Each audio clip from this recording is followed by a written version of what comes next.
This is Outside the Round with Matt Burrill, a Rowdy podcast. What's going on, guys? Welcome back to Outside the Round with me, Matt Burrill. Today, a very special guest. If you like Netflix reality shows, you've probably seen her on there. She's a social media personality. She does a lot of line dancing, a lot of fitness stuff, and is someone that's here in Nashville, repping Robertson County up in White House, Tennessee. We got our girl, Miss Autumn Ann Nielsen. Hi.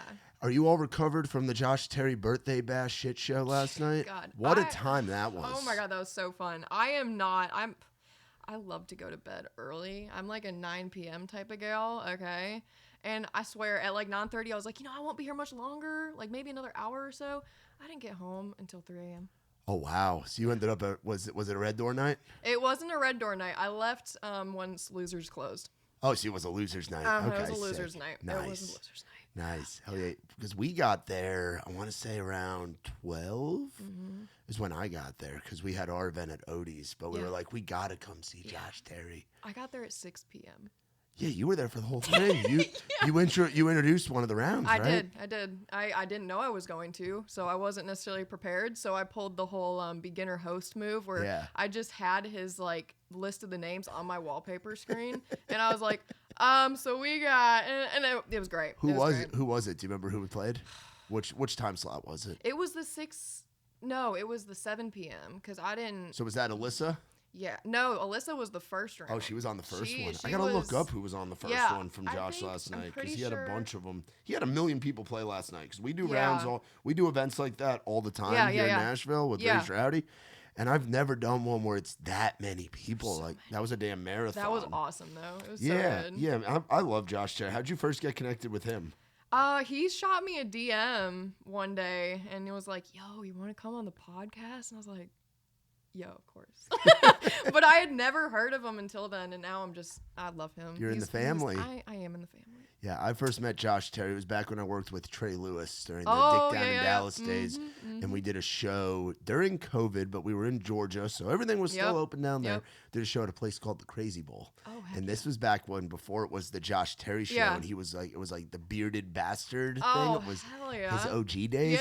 And he showed up there, and I was like, oh man, this guy's going to be a problem. And we've been best buds ever since. He's rowdy. I love it. He is a rowdy man. So your 7 o'clock slot, you had Kimberly Atwood, Mark Oriot, Audra McLaughlin, and Lexi Liu. Yes. Some good homies there. Did Mark play his song about fishing? I'm sure he did. His masturbator song? Oh, yeah. Yeah. My God. It's a hit. I can't remember if he played that, though. He had to have. How do you play Josh Terry's birthday anniversary round and not, if you have a song called Masturbator, I'm not sure play he it? did. Listen, I was tired. I was still trying to find my second wind. Yeah. So you're 23. Yeah. And are you from White House originally? Born and raised in Michigan. Michigan. So what led you down here? I never felt like I was built for the North. I knew that pretty much from a very young age. And so we used to come to Tennessee all the time for like family vacay. When I was younger, it was like Gatlinburg and Pigeon Forge and like Dollywood. all of that. Yep. And then once I hit like 16, we were like, okay, let's go to, Nashville. Of course, at the time, like people were kicking me out by like 8 p.m. But I just loved it. I loved it. And I knew I wanted to be down south. I didn't know at the time it was going to be Tennessee, because I jumped around. I was in Texas for a little bit. Okay. When I turned 18, I was like, bye. And I moved to Denton, Texas. And then I ranched out in Missouri for a little bit. And then I decided, you know what? I'm going to go live in Nashville for a little bit. So, and then I haven't left. So, yeah. How long have you been here? Been here since May of 23, so not too terribly long. Okay, so a little over 2 years. But you moved to Nashville at 21. I moved to Nashville at 20. At 20, so you weren't even... I wasn't even legal to drink yet. And were you living in White House the whole time, or were you bounced around? I bounced around quite a bit. I lived in Murfreesboro first. Okay. Yeah. A bit of a haul. Those bars down there, Whiskey Dicks. And... Oh, yeah, Whiskey Dicks. There's people that swear by it. It kind of scared me a little bit. I'm not gonna lie. Intimidating. It's very intimidating. I have to be in such like a drunk state to be at Whiskey Dicks, I think. Like, I can't go expecting to get drunk. I need to go already drunk to survive Whiskey Dicks. Yeah. Like, I don't know. And there's dancing there, right? There is. Yeah. There is. So when did you first get into? Because I feel like the dancing, fitness, country music, just like redneck shit. Yeah. Like seems to be what the brand is for what you do. Yep. Dancing, actually, I had no dance experience whatsoever. I had 2 left feet. I just never thought. If you would have asked me, like, when I was younger, hey, you're going to be a dancer one day, I would have laughed my ass off. I would have been like, that's the funniest shit I've ever heard. It wasn't until I turned 21. It was like 20th of August, I think. I don't know. And I met somebody on a Facebook girls group because ever since I had moved in, like, May of that year, no friends. I was just like raw dog in life. Okay. I knew nobody. My family wasn't here. I was just a 20-year-old in a, area where there's a lot of drinking and bars and I couldn't even do it. Yeah. So I had like nobody. And then, so I met this girl on a Facebook girls group and she's like, yo, come to Nashville Palace. And I was like, okay, because I can drink now. Cool. So I went, and then I remember a guy asking me to dance, and I was like, dude, I thought that was only in movies. Yeah. Like, that's crazy. And then I went out there, and I just completely made a complete fool of myself. But anyway, and then I was hooked. And now I do it competitively, and I teach, so. Yeah, and they just had the big event over there, right? NDF, yeah. Mm-hmm. How does that all work? Because I'm buddies with... His name, I think it's Taylor. Yep, Taylor Winston. Taylor's been a friend of the family from back in his Country Rebel days, and I know him and his wife are very involved over there, and it's a huge scene. It's huge. It is massive. I did volume 1 and volume 2. I was a brand ambassador for them. I didn't do this past volume, which sucked because I got to see everybody doing it. But you were still out there? I had FOMO. Yeah, I went to the pre-party. I still partied it up. I just didn't go to the actual event this time. Took a little break. Because the dancing scene, I've kind of weaned myself away from the competitive side, and now I really just do it as a hobby at this point and to teach on occasion. So I didn't go this time around, but it is a hoot and holler and good time. Yeah. How do you judge like competitive? Because is it like 2-step? Is it like different categories and events, or how does it work? There's been a couple comps where like they judge you separately, but like 2-steppers still dance with the country swingers. But typically they do try to do like different categories. So you have your West Coast, you have your country swing, you got your 2-step going around, and progressive, you got stationary. There's so much that goes into it. It's actually kind of insane. Like my forte is 2-step and country swing. Okay. I tried West Coast. I think that's where like my feet kind of like stop a little bit. Like there's so much groove into that. But there's a lot. It's grown so much. It's actually insane. Yeah. Like it is crazy.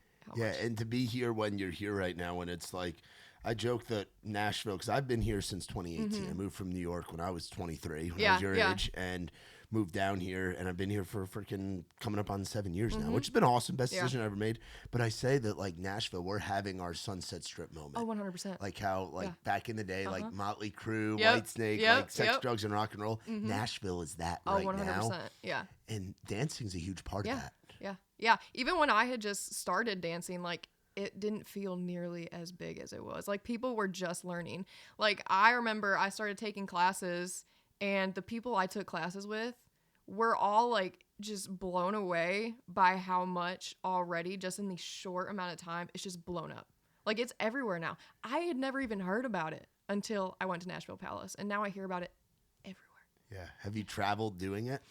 I went to Texas for a comp, but I haven't done a ton of traveling, but I actually am going to Canada in October. Oh, have you been to Canada before? I've never even been out of the United States. See, I haven't either. And I've had a passport since I moved down here. Yeah. Because my mom was like, you got to have a passport. I'm like, okay, well, and now I use it because I don't have that real ID thing, so I have to fly with my there passport. You go. Yeah, so I am putting it to use. Yeah. But I don't have any stamps in there. Where in Canada are you going? So we're going to be in Edmonton, and I think it's October 16th, I think. Oh, nice. I leave, That's or 14th, exciting. something like that. Well, it's ironic because I go to Mexico right before that. So I'm going to Mexico from like the 4th to the 11th, and then I come home for 5 days, and then I got to go to Canada. What are you going to Mexico for? Just funsies. Just a fun trip? Just fun. Yeah. That'll be cool. Yeah. Yep. So cool. I'm really just full throttle, just going in now, since I'm like, well, I'm going out of the United States anyway, so might as well do 2 trips in 1 month. But I'm actually going to Canada to be a featured line dancer at a saloon there. So, that's exciting. An instructor, and so it'll be fun. That is fun. So how does a girl become a social media like personality? Like, because the number, like the following on TikTok, it's like what? It's like over 400K or something. It's crazy, right? 818,000 on TikTok. On TikTok, and then on Instagram is 425. That's crazy. 427. Like that's so many people. Yeah. So how did that kind of get started, and when were you like, I guess I'm gonna post videos on TikTok and Instagram? To be honest, I never intended for it to go anywhere, and I feel like everyone says that, but I really didn't. I was just so bored, and I've always had such a big personality. Yeah. Like I'm very out there. Yes. Yeah. Just in the short time of knowing you, I can understand that. Yeah. I'm a big personality, and so it was around COVID time where I really started picking it up because I was like, everyone's bored. Everyone needs a little laugh. I need something to do. God forbid. I'm losing my mind. And so I started posting like, the typical run-of-the-mill start on TikTok where you're doing all the trends and like all of that stuff. And it wasn't going nowhere. But at the time I was like, that's fine. Whatever. I didn't think it was going to go anywhere anyway. And then one day I said a dad joke that I loved. And it blew up. What dad joke was it? Oh my gosh, it was about, okay, hold on. Oh shoot, it was about deer balls. How did I forget it? Deer balls? Yeah. Like deer testicles? Deer testicles, yeah. Like deer balls. Yeah. What a way to start. I know. Come out of the gate. Oh, what's the cheapest meat you can buy? I mean, I'm guessing now it's deer balls. Deer balls, they're under $1. That's pretty good. And it blew up. And I think the reason it blew up is because, like, you use the term dad joke, but, like, you don't see a ton of women going on there and just saying these raunchy-ass dad jokes. And so I was just like, you know what? Now's my time to shine. Especially because how old would you have been then? 18? I think I was 17, 18? Because that'd be 19, 5 years ago. 20? 19. Yeah. Yeah, so you're young. A young girl saying they're under $1. Yeah. That's pretty good. Yeah, it blew up. How many views did that one get? Shoot, I think it got, well, at the time, I think it was like trailing like 300,000. It's probably grown a lot since then, obviously. But I mean, even just to get 10,000, I was like, oh my God, like I was losing my mind. And then from then on, I was just like, okay. And so I started doing dad jokes more often, and they kept doing so good. And then it kind of just transitioned into the hear me out type of viral I've seen the content. Hear Me Out stuff.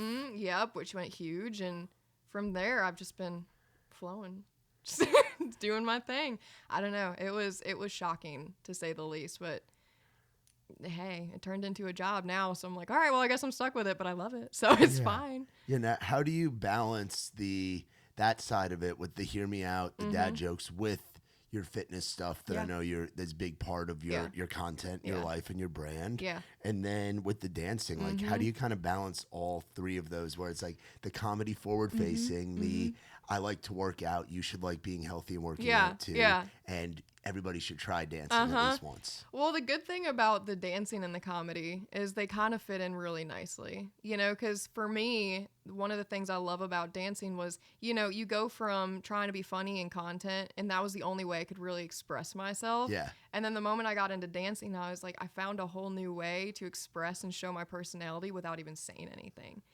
So it all kind of just tied together in such a beautiful, flowy way. And I love that about dancing. With the fitness aspect, I think my whole brand essentially is, yes, it's that redneck shit. It's country, all of that stuff. But at the same time, I'm very much that type of girl that's like, take no shit. Like, do your thing, get fit, be intimidating. It's dope. Like that's kind of the vibe I'm trying to give off, because I have always been very much into the gym. But it all kind of like strayed from how I was when I was younger. I was very much a pushover. I was a goody two shoes. I was like, fool me once, shame on you. Fool me twice, shame on me. Fool me 3 times. You know what? It's probably still my fault. Like I was just like, I wanted everybody to be happy. I was such a pushover. It was such a pain. And then when I started to grow up, I think the gym kind of, realigned me with the fact that I was like, you know what? Maybe just take care of yourself for once, be powerful in your own right, and don't let people step on you all the damn time, and it kind of brought into that confidence that I needed, so it all kind of just ties back into that whole do you, for you, all you got is you at the end of the day. It's just, I don't know. It all fits together in some way. Yeah, it makes total sense, Yeah, honestly. yeah. And I feel like I learned so much about myself in my early 20s by moving down here. Oh, yeah. And it's like you learn so much. Everybody does. Yeah. From age like 20 to right where you're at now at 23 is when I didn't really figure out. I'm still figuring out who the fuck I am and what I do and everything. But like 25, 26 is when it like really set in. Oh, yeah. So to be doing what you're doing now at such a young age, what's the family and friend reaction of like people who have known you forever from being that pushover goody two shoes to now being this tatted chick that's doing what you're doing? Like, how's that kind of been with family and friends back home in Michigan or wherever they're living at? It's been, I wouldn't say it's been smooth. I think it's been a little bumpy. There's been hiccups. Because like I said, I was like, I'm never going to smoke. I'm never going to drink. I'm never going to get a tattoo. Oh my God, it was so bad. I was so cliche. Anyway, because you want to believe that at the time you want to make your parents happy. You want to make your family happy and be the perfect child, and that was my goal. I was like, I'm going to be the perfect child until, I hit those teenage years and I started being a little rebellious because I grew up so fast. I don't feel like I had much of a childhood as much as I would have liked to. Yeah. And because I grew up so fast, the moment I was at a point where I was allowed to like go off on my own, I was like, see ya. So I was kind of pushing the buttons a little bit with my family and trying to rush that because I wanted the independence so bad, and it's just, so in the beginning of the career, my mom and my dad, my dad doesn't really say much. He's just proud of me for being funny. Because I got a lot of my personality from dad him. Jokes. Dad jokes. I got it from my dad. But my mom was definitely my momager to begin. Like she was hype about it. And then when I started to be a little more rebellious, that's where we kind of had those hiccups where she was like, what the hell is she doing? Oh my God, this is not good. And then we'd have a good slow roll. And then once I really started to pick up and actually be able to provide for myself full time and all that stuff, she has been so supportive. She's amazing. I love her so much. She's definitely, she's very proud. She just wants me to do something that makes me feel good. And she knows that I've always wanted to go that extra mile and show people my personality, because I always tried to. And during family gatherings, it was like, oh, look at Autumn. She's trying to steal the show again. And I was like, sorry. And so she knew I was meant to do it one day. It was just getting there was a little rocky, the right way, I guess I should say. Yeah. But now that I'm here, she is so supportive. Do they get down here pretty often? My mom does. Yeah. My dad, he's a busy man. He's a blue collar man. So him, not as much. But my mom, she's even coming this weekend. She's always trying to find a way down here, and vice versa. I mean, it's an 8-hour drive to Michigan. So, and I love to drive. So I'm always in Michigan. I'm a big driving person myself because we go on the road and work with a lot of festivals. And I used to be on the road as a tour manager. So I used to be gone all the damn time driving vans and buses and this and that and the other thing. Where in Michigan did you grow up? Talk a little bit about that. Kalamazoo area. Oh, home of Derek Jeter. Uh-huh. Yeah, I'm a big Yankees fan, as you can see here. So shout out to Kalamazoo. Yes, shout out. No, Kalamazoo area, I went to school in a very small town when I was in middle school. It was kind of like Kalamazoo. We lived right on the line of Plainwell and Kalamazoo, which Kalamazoo would be more of like your city. Yeah. A little city. And then you go to Plainwell, which is your small town. So I was like right on the line. So I would go to Plainwell for school, small town, go to Target in the city, so I was playing both worlds a little bit, which was a little confusing because I didn't know who the hell I was at the time. Yeah. And I kind of felt like, man, there is something about me that just does not fit in here at all. I was like, I could not put my finger on it. I was just like, I don't fit in. I feel weird as shit. Like, I have no friends. I'm like, I do not know who I am. And I think that's when I started really jumping around down south right when I could, was because there's something missing and I need to find it. And then the moment I started jumping down south, I was like, oh, and that like kind of that bulb came out and I was like, oh, this makes total sense. Yeah. I'm just not meant to be in the north. Yeah. You got to travel around and find where you got to be. Like for me, it's like I gained more of an appreciation for being from the New York City area once I moved down here. Exactly. Growing up, I was like, I wish the city could just float away to England. Leave right. me Yankee Stadium, right. Madison Square Garden, Statue of Liberty's kind of cool. Yeah. Like, leave me that, but the rest of this shit can go. But then I moved away, and I'm like, there's a reason they say if you can make it here, you can make it anywhere. Exactly. You know? Yeah. So do you have a little bit more appreciation for home now that you've been gone? I do, 100%. Because obviously, when you live there full time, you're kind of just like, God, I hate this place. Like, oh, it sucks. And then when I travel back, like even just the last time I traveled back, I'm like, I do love certain parts of it. The like nostalgia. Yes, Yeah. I'm the same way as you. I'm like, if I could just keep the lakes, like give me the lakes. Yeah. I don't want the rest of it. Just give me the lakes. And like the summer and the fall is just so beautiful in Michigan. Summer up north, like this over the past month, I've gotten to go up to Wisconsin. Yep. I was in Minnesota. I was in Illinois. We were in Iowa this summer. Like the upper Midwest in the summer. Ohio. We did a festival in Michigan last year. They didn't do it this year. It was called Tailgates and Tall Boys in Midland. Yep. So we help out. I was hosting hosting that last year. Yeah. So it's a cool vibe up there, is. and it's just a big old party. It is. You know, it so really is. there's something special. I mean, it makes sense. Michigan is very country too. It is. People don't realize that. Like They do not. What do they call them? The Oopers or the Yoopers? The Yoopers. Yeah. Oopers. Sorry, Upper You Peninsula know what? It's folks. okay. It's The fine. He didn't Yoopers. mean to. And it's like, I mean, Kid Rock's all summer long is about a Yeah. summer in Michigan. Yep. Mm-hmm. So growing up there, what'd you like to do and shit? Oh man, I'm not gonna lie to you. I was engulfed full swing into softball. I don't think much of my life was very eventful other than softball. I thought one day I was gonna make it big. You know, Jenny Finch kind of stuff. 100%. Because I was the pitcher. My brother was a baseball player. He was also a pitcher. So we were just that pitching family. And so that's pretty much what took over most of my life when I was there was just softball, you know, and then school. But then once how old was I? I was in community college. So I was like, what were you studying, or were you just to go? I thought I was going to be a nurse, you know, and big respect to all the nurses out there. Love you. But when COVID hit, it kind of changed my mind a little bit in terms of my profession. And so I took a year off. Well, what I said was going to be a year off. I was like, I'm just going to take the summer, you know, figure things out. And then I never went back because then I started social media and I was like, well, you know what? I don't need a degree. I'm fine. So if you had been a nurse and still done the social media thing, that could have been electric. Though. It could have. Like social media nurse that also line dances and the fitness Yep. and telling dad jokes. Oh, like nurse dad jokes. Yeah. That, you know, you're not wrong. That could have been crazy. You are not wrong. That could have worked. Yeah. Crazy. Yep, but there was I can't even remember where or the name of it for the life of me, but I had went and saw my first rodeo. I think it was when I was in Texas. And when I came back home to Michigan, I moved back, I had this desire. I was like, I need to know what it's like to be on one of those beasts. Like, I wanted to bull ride so bad. And I was just like, you know what, break my bones. I do not care. I need to know what it's like. Yeah.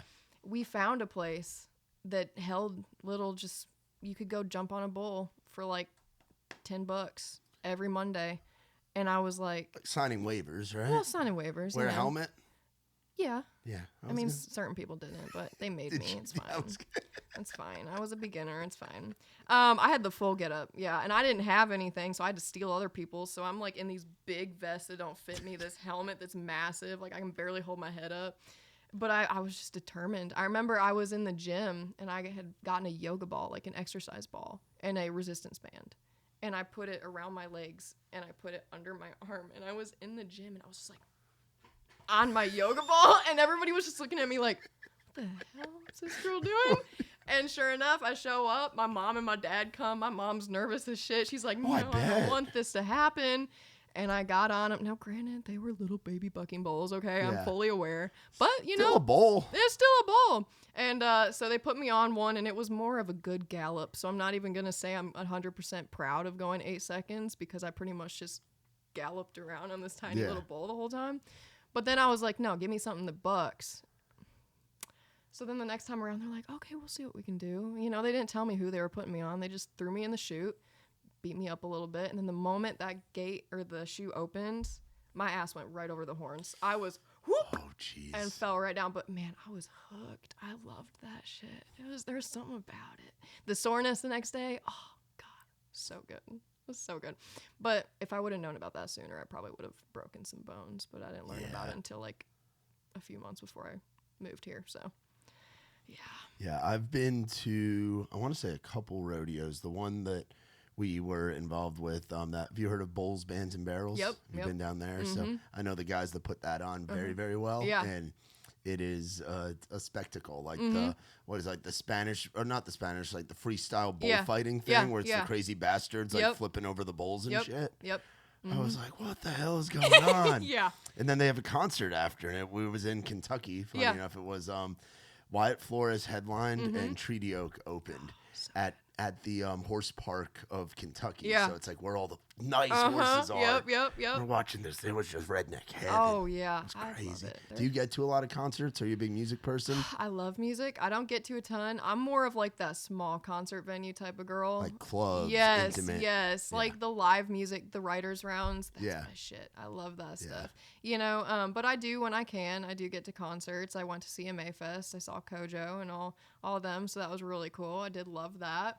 But I don't get to as many as I'd like to. I would next year like to go to more of the bigger festivals. Yeah, I mean, you know? that's the world that we're in. Yeah, So come yeah, on, like yeah. that's what we do. That's so my next goal. That's like next year. I think I'm looking at being on the road probably like 20 weekends next year for festivals. 'Cause what they have us do, they have me host the stages. Yep. So I'm the clown on stage, Love that. throwing out T-shirts and bringing chubby rednecks on stage to Yes, shotgun beers and race and yes. do push-ups on stage, do all kinds of crazy shit. They're fun. Have you ever been to a festival? I have not. They're wild. Yeah. They're wild. They're like, it's a different, and it's like, some of them we camp at. Mm-hmm. So like, even though we're still involved and like we're there selling merch and like we're like a fixture of the festival, we still camp and we roll like 20 deep. We're tent camping at this thing. Damn. We got our buddy grilling up hot dogs. We got cases of Surfside and shit. Like it's a party. There's something special about it. No, I've always wanted to go. Do you have like a festival in mind that you want to go to? Because you can't just like country music. You probably like a little bit of everything, don't you? I do. Yeah. The only thing I don't like, and I don't want to hurt anybody's feelings, is I've just never been a pop girl. I just can't get into pop. But like I'm more of a like classic rock. You'll get me going crazy on some Nickelback. I'm not butt gonna rock. lie. We're working on our next butt rock night. Details coming soon. Have you seen us do those before? Have you heard of those? Mm-mm. Last one we did was actually in conjunction with Nickelback. They weren't there. It was Chad's birthday. So they were in Cabo, as a Chad Kroger does. It's his birthday. Everybody goes to Cabo. Yep. But we did it at Barstool. Oh my gosh, I was there. Yeah, that was us. Yeah, Nothing But Rock Night. Yeah, Nickelback night. Yeah. I was there with Josh Terry. That was the day I filmed the podcast with him. Oh, no shit. Yeah, so I didn't even know about it. That was us. Yeah, yeah, and that's I was what we do. I was doing the podcast. I knew your face looked familiar. Yeah, we're working on our next one. Yeah. So details coming soon. But we've had Josh Ross play that. We had one of my favorite performances, and it's because she's always been like a little sister to me, is Ella Langley. We've known Ella since she was in the van on the Dick Down in Dallas tour opening for Trey.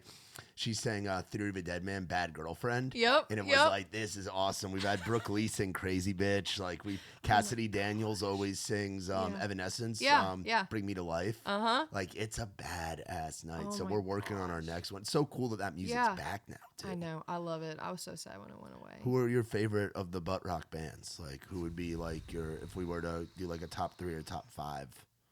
And I'll tell you if they're not butt rock. I'm happy to correct you. I'll be honest. So you said Nickelback. So there's one. Like That's who else would you about put it. in there? Oh, you're not a. I am. You don't like Creed? No, Creed's great. Yeah, that's I what do I'm like Creed. Creed. I Isn't do butt like rock? Creed. I will say, okay, Nickelback, Creed, and then there's one other that I'm thinking of because that's pretty much all I listen to when I work out. Three Doors Down, Seether. Oh, don't even get me started with Three Doors Down. Limp Bizkit. See, you're naming a whole bunch, and I didn't even know that fell into that category. I didn't Of course, even know that was yeah, Nothing But Rock. 90s, 2000s hard rock. Korn is butt rock. Oh yeah, good old Korn. Tantric. Give us some Korn. No, it's Crossfade. It's definitely Three Doors Down. Creed and Nickelback are my go-to. Those are your top 3. Those are my top 3. Okay. I go ham over them. They're all I listen to at the gym. I have an obsession. Yeah. Yeah. Now, do we work out at like a fancy gym, or do we Planet Fitness it? Like what? Well, I was Planet Fitnessing it. I'm not gonna lie. That's what I've always done, just from being on the road. Because when you're on tour, it's great. Yeah. There's a lot of people don't know this. A lot of tour buses do not have showers on them. So what you'll do is as the tour manager, I would tell the bus driver, hey, there's going to be a Planet Fitness here. Go park. Bus driver, you can sleep. Guys will go eat here. And if anybody needs to shower, everybody's got a Planet Fitness membership. We'll go shower. And if anybody wants to work out, go do there and we'll roll out. Yeah, there you go. Nope. Yeah, I'm all about saving the money. I would love to go to one of those bougie ass gyms. Don't get me wrong. Well, you could probably get a membership if you tell them you're doing content there. Yeah, honestly, I could. You probably could flex on that. I guess I haven't tried. No pun intended. I haven't tried. Well, there's a gym. There's a gym my girlfriend used to work out at that a bunch of WWE guys. I forget the name of it. It's not far from Colorado Grill. It's there in White House. It's like Just Fit. Just Fit. I've been in there. Mm-hmm. Yeah. Yep. I have been in there. Right now I'm going to Crunch in Hendersonville, which I actually do genuinely love. I think it's great. It's small, but it's not too small. Yeah, I like Hendersonville a lot. There's a lot of good spots over there. To me, it's just like I live right around here, so it's like you got to go all the way around the fucking lake to get there. So it's just a little bit of a haul. Yep. Hendersonville's always been a treat. So nice. We're doing an event there in Hendersonville coming really? up too. It's called Pig Fest. Oh, yeah. So it's I'll have to pop out. 3-day event. Normally it's just 2 days. They always do the barbecue. Where they have a bunch of pit masters come out, grill they smoke ribs and barbecue and this, that. They have like the pig where you can go up and like literally pull pieces off the pig. It's crazy. That's awesome. A community fundraiser. Then there's a concert. This year it's the Oak Ridge Boys. It's Exile, and I forget who else is on there, but I'll be hosting that. And then the night before, Thursday night, it's a wrestling night, pro wrestling, at Veterans Park in Hendersonville. Don't even get me started. I used to be such a WWE fiend when I was younger. Yeah. Like me and my brother would put mattresses in like the basement. Yeah. And like do WWE moves. I still remember us to this day going like my brother going RKO, you know. Yeah. Like that was I loved it. I loved it. Yeah, the Thursday night pro wrestling is gonna be crazy. That's and amazing. There's like I think eight matches going on too. I gotta pull it up. Pigfest is gonna be fucking crazy this year. Shout out to Andy Gilly. It's put on by the Parks Department of Hendersonville. Okay. I mean, just look at this chaos. Like this event's just gonna be pure chaos. Dude. It's like a bunch of wrestling. It's like 8 different matches. There's like guys from the WWE like wrestling. Yeah, in it too. yeah. There's a midget match. There's a Micromania. Then there's a 5-way high school, like all guys that went to high school in the 615. Yeah. Then there's a Lucha Libre Spectacular. Then there's a Superstars single match. Our buddy Eric Young's in that. Yeah. He used to wrestle in TNA and WWE. Then there's a ladies match. Then there's a tag team extravaganza. Then there's a concession stand brawl. And then there's Jeff Jarrett's All-Star Slam, where it's like, I think 8 people are involved in that. Damn. Put me in the ladies wrestling. I'll go out there. I'll you seem like you're on the scrappier side. Oh, I'm scrappy. Yeah. If I put my heart and soul into it, I think I could do some damage. That's wild. So speaking of heart and soul and chaos, talk about your Netflix experience. Oh man. The Circle. So I'll be honest, I'm not a big reality TV guy. Like I've watched Survivor a little bit, but I'm not like huge into I could watch Jersey Shore growing up because that was like my neck of the woods, and everybody watched like Buck Wild, the West Virginia version. R.I.P. to that guy that died while mudding in the truck in West Virginia. I think his name was Shane. But what was The Circle? Like what is it and how was it? So The Circle came about during like around COVID time. The whole premise of it was all of the competitors, I think you'd call them, or like cast members, we are all put into separate apartments, and we can't like go out into the hallway without a blindfold and earmuffs on because we cannot know who's in the other apartments. We can't hear anything or we can't see anything. Okay. God forbid. Because the whole premise is you either go in as yourself or you go in as a catfish, and then you build a profile. And is it like a dating thing? It's not a dating thing. No, I mean some people use it as a dating thing. I did not. You go in as yourself or you go in as a catfish, and you talk and play games with every other cast member. But the whole thing is we have to decide like based off of our pretty much DM chats. It's like kind of a mix between like DM and like Tinder profiles and all that stuff. We have to decide, is that person legit and genuine, or are they a catfish? Like, because you can go in and you can pick, like, say, your brother's photos and use your brother's photos and pretend and talk like your brother. And the whole goal is to get to the end and win either as a catfish or as yourself. So what were you? I went in as myself. Okay. I did not last long. Spoiler alert. I did not last long. Has it aired yet, or is it still? Oh, yeah. It aired in April of last year. Last year. Yep. So I had watched like the first 2 seasons, and then I kind of stopped watching it. But I remember I was down bad with the flu one day, and I was bored out of my mind. And I just happened to see that they were, taking, auditions and everything for The Circle. And I was like, well, I'm sick. I'm not doing anything else. Might as well. Yeah. And so literally I had the sniffles, and I sent like a video through about why I'd be a great pick for The Circle, not expecting it to go anywhere. And then all of a sudden I went through the whole audition process and I made it. And I do not know how to this day. I really don't. Do you still have like people from the show that you keep in touch with? Like a little bit, not too terribly much. Like the winner, Brandon, I keep in touch with him. Kyle, I still follow most of the cast members and all that stuff, but we don't like get together. We're so scattered. Everybody's all over the map, so it's kind of hard to get together. But it was really fun, except I didn't know that I wasn't going in at the very start. So I was in Michigan having dinner with my family one day when I got a call. They were like, yo, can you come like sooner than expected to do the show? And I was like how soon? They were like, tomorrow. So I had to drive my butt all the way back to Murfreesboro, pack a bag, just then the next day get on the plane and go to film. And I thought I was going in as one of the OG cast members. But what I didn't realize was I was actually going in the middle of the show. Oh. Like they just threw me in, which sucked so much because everybody already had their alliances built. And then here I come in and I'm just like, what's going on? Hey, what's up? Like, yo. But it was a good time, but it definitely taught me that I am not a reality TV girl. Yeah. Like I would rather play a whole different character than have to go in to like these types of reality TV shows and be like, have no privacy for 24/7, be on mic all the time, and you couldn't have connection to the outside world. We didn't have phones, we didn't have TV, we didn't have anything. I have never done so many like crossword puzzles, read so many books, or taken so many naps in my life because you had nothing else to do. Like we had like a little basketball hoop on the doors of our apartments that we could use, but that was about it. But it was a little traumatizing, but it's good for the resume. So it was all in all, a good experience. Yeah, did you get a lot of people reaching out after that were like fans of the show? I did. I was actually expecting, because being in social media, you get a lot of hate, but you get really used to it. It's just you grow very thick skin. And being on reality TV opens up a whole nother door for that sort of, attention. So I was expecting some hate, but I got a lot of love after that show. Like I was blown away because I did get, I got a little, tortured when I was in the circle. I had a rough go when I was on the show, and people were very, very supportive and very, very appreciative. Like I told myself before I went on, I was like, nobody's gonna see my ass crying on live TV. Like it's not happening. And then my ass cried full blown. Oh no! Like just bawled my eyes out on TV, and I was like, oh. So that's out there forever. But I got a lot of love for it, so yeah, I can't complain. Yeah. How would you describe your followers? Is it a lot of female? Is it a lot of male? Is it kind of a split? Because I know being a female in that, and you do some modeling work as well. Mm-hmm.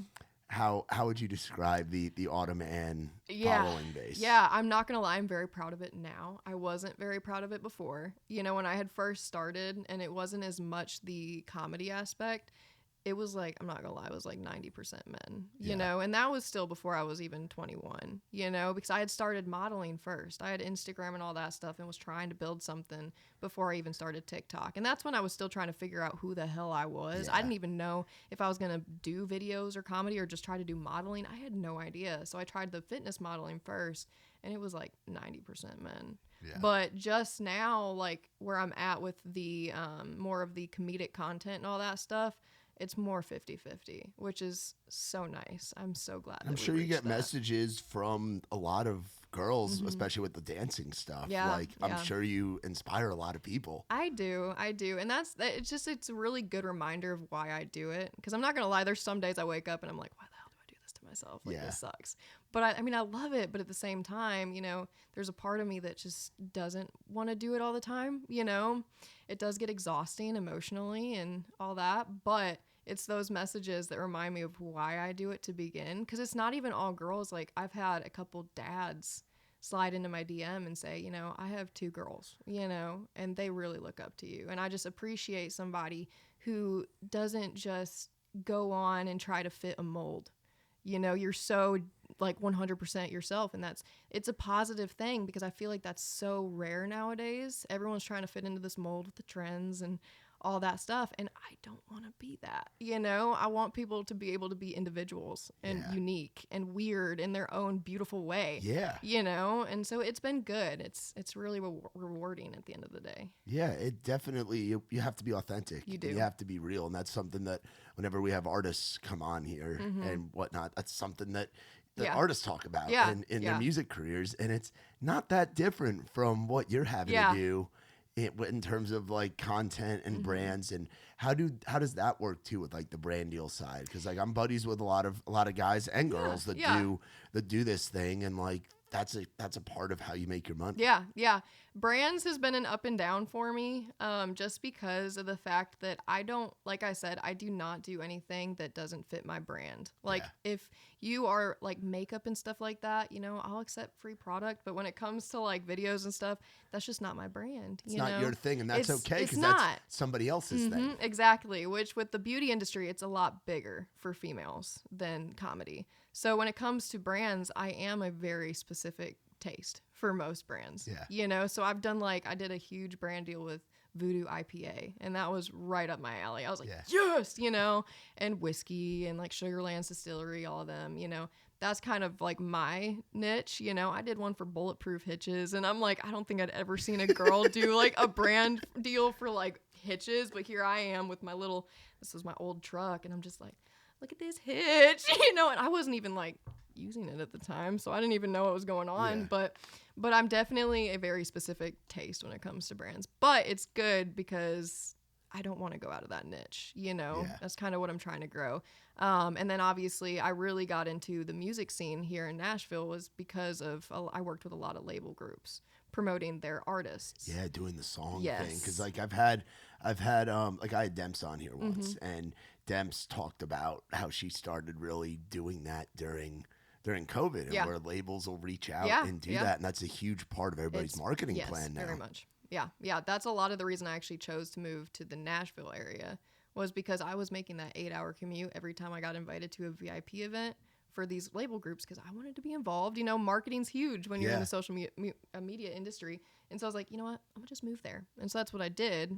And then I stayed. But that was mainly why I moved to this specific area, was because of the events and everything with the label groups. Have you had like a favorite artist or like a song where you've gotten to be a part of the marketing of it? Oh my Like one that stands out in the promotion side, where you're like, it's cool to see this guy or this girl kind of take off and getting to be a small part of it. Gosh, I've done so many. I can't even. There was one that I'd have to pull up that I remember doing. I did do one for... Why am I blanking? Was it a guy or a girl? Gosh. Well, it was a girl. Who was it for? I don't remember. Tough. But it was something like it was around hunting and all that stuff, and it's when I get songs like that where I'm like, okay, I can use this. This is my day-to-day life. You know, like I got this. But I've done so many now, and I feel like with these smaller artists especially, it's so cool watching those songs go viral on social media, because I'm always like, I kind of feel like, yes, I kind of helped, but not really, but go girl, you know? And it's so exciting, and I've met so many cool people because of it, and I can't remember. Have you done music videos and stuff too? Oh yeah. I've actually been doing a lot of music videos lately. What have been some of those? So I actually just did one with Jake Banfield. Oh, nice. Yep. I did 2 for him the other day, like literally 2 days ago. And then I did Miami and Tennessee. What was the other one? Oh my gosh. I don't know if you saw the one with the ATVs and everything, but it's Girls Are Pretty, Ryan and Rory. Oh, no, I haven't seen that one. Yep, just did that one. That was so fun. I got paid to just drive ATVs for like an hour.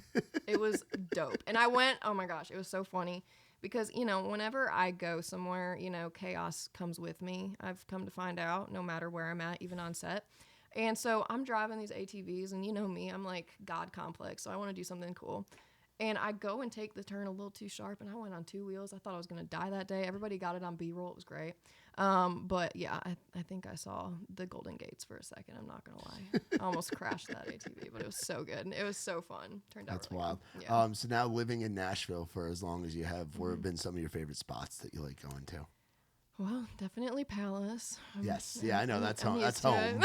Do you hang out at like Scoreboards and Music I City? do like and scoreboards. I do like bouncing around? scoreboards. Yes, quite a bit. I'm more of a Midtown girly. Okay. I do not go to Broadway unless you yank me by my hair. But I feel like that's very common with locals, though. Yes. Like once you live here, you're just like been there, done that. Yeah, I did my time there. I used to, when I first moved to town, I worked at Whiskey Row. Oh, I was a bouncer there for a year. Yeah. And after doing a year downtown, I'm like, I don't need to be down there. Yeah. And there's so many bars now down there. It's like so many. 2018, it was different. Yeah, It was like Whiskey Row, FGL House, Crazy Town, where Miranda's is now. Like Kid Rock's hadn't even opened yet. Yeah, you know? yeah, It was a little different down there. No, but like Losers, like those older, smaller bars that aren't right downtown in Broadway, those are my deal. I love Losers, those. Red Door. Yes, Red Door. We just started doing our stuff at Odie's. I don't know if you've been in there or not. Yep. It's a big space. You can definitely dance in there. Yeah. There's a lot of room in that spot, which we're excited about. I love it. Love it. The root beer shots at Red Door? Yeah. Yeah, those will get you. They will get Those you. will get you for sure. So What's good. it been like now?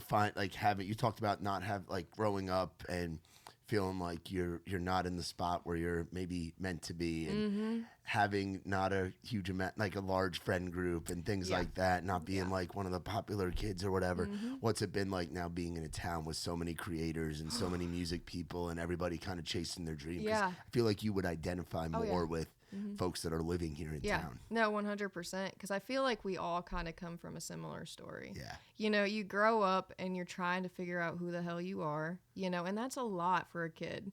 You know, especially when I feel like everyone misconstrues being uncomfortable with like, no, I'm just uncomfortable because of this, and this. And they try to make life changes. But I think that a lot of people don't realize it's because you're meant to do something more. Yeah. You know, and I think that I finally figured that out like when I hit 20. But it was just, man, like growing up, people were mean to me, you know? And again, I was a pushover, so I kind of let it. I'm not going to lie to you. I 100% was like, yeah, being mean to me is cool. I'm still going to respect you the next day, you know? And so I did get bullied quite a bit growing up, which was really hard. I was one of the outcast kids, you know, which let me tell you, there is no better friend group than the outcast kids. They are the dopest people you ever meet. Yeah. They're so fun. Anyway, so growing up was really hard, but then coming here and finally figuring out who the hell I was, it's so cool because, like you said, I'm around all of these people who have worked their ass off.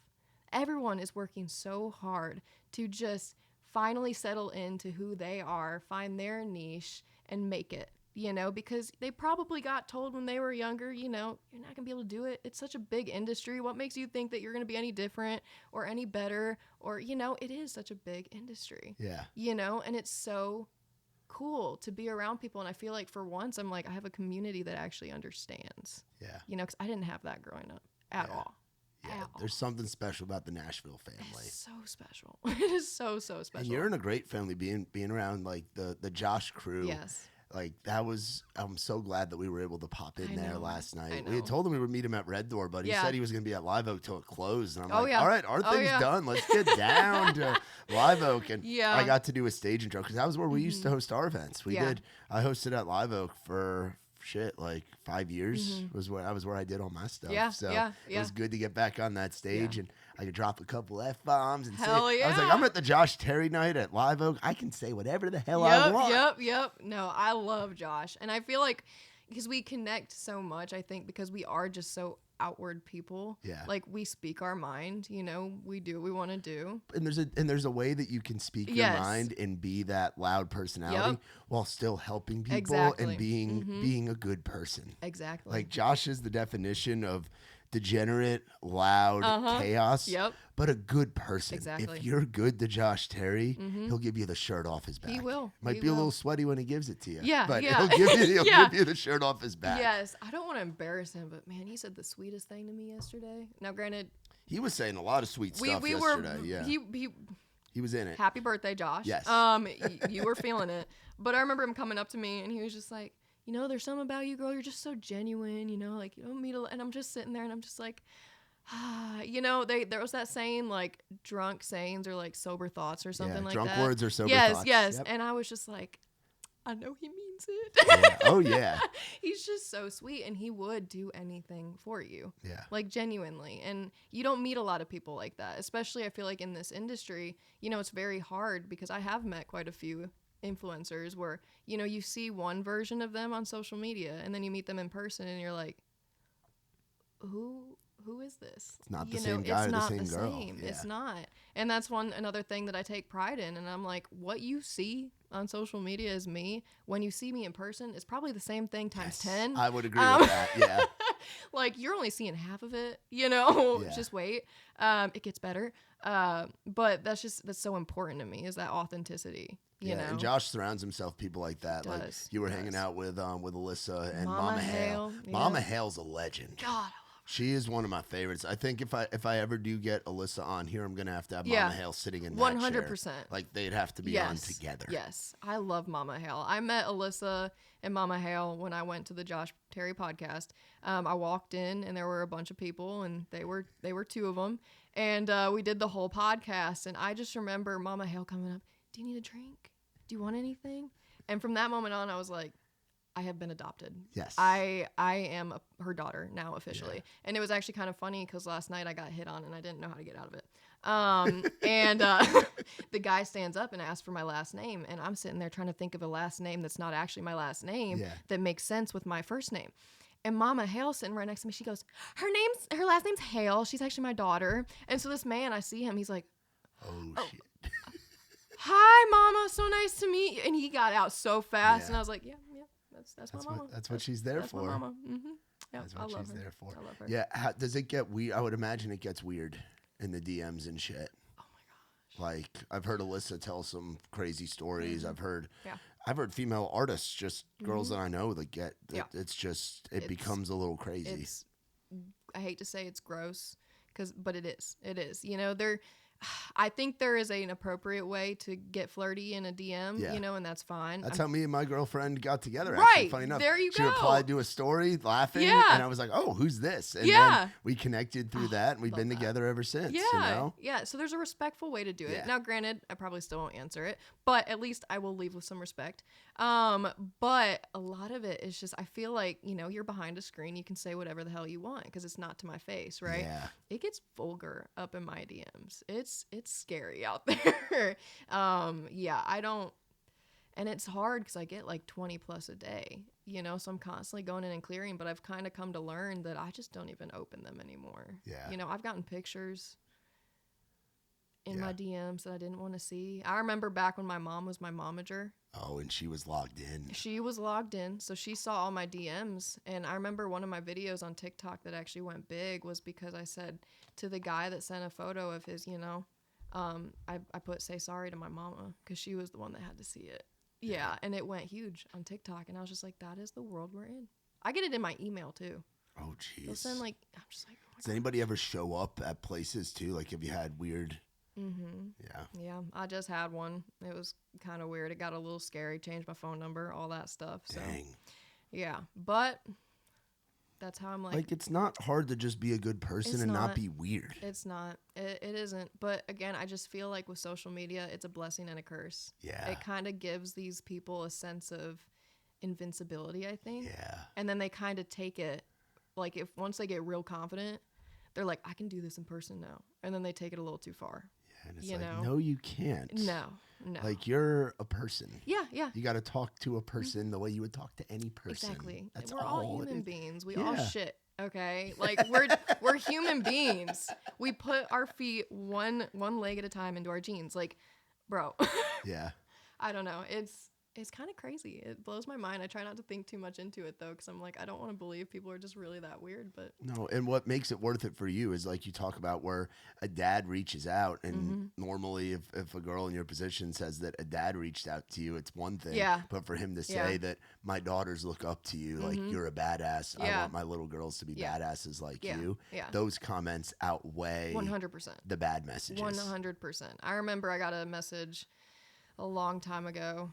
It was right after I left, or I got off the show, and it was a guy, and he essentially said that he's been having a really hard time, just very depressed, very lonely. Yeah. And he's like, but your videos like make me smile at the end of the day. And I remember just bawling my eyes out because I've been there. I've had quite a long mental health journey. Yeah. So I know from experience how that might feel.